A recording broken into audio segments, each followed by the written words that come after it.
అన్ని దానాల్లో కన్నా అన్నదానం గొప్పది. 10 మందికి అన్నం పెట్టారన్న ఆలోచన అందరికీ రాదు. వచ్చినా ఏదో ఒక పూట పెట్టేవాళ్లే ఉంటారు. కానీ ప్రతిరోజు నిత్యాన్నదానం చేసేవారు అరుదు. ఆ కోవకు చెందిన వారే బీజేపీ రాష్ట్ర నాయకులు కంది శ్రీనివాసరెడ్డి. పేదల ఆకలి తీర్చాలన్న సంకల్పంతో ప్రారంభించిన నిత్యాన్నదాన కార్యక్రమం నిర్విరామంగా కొనసాగుతోంది.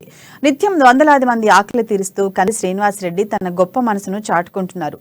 అందరి చేత అన్నదాత సుఖీభవ అని దీవెనలు అందుకుంటున్నారు. ఏ నాయుడు ఇలా రోజు భోజనం పెట్టలేదని పేదల కడుపు నింపుతున్న కంది శ్రీనివాసరెడ్డి నిండు నూరేళ్లు చల్లగా ఆకాంక్షిస్తున్నారు.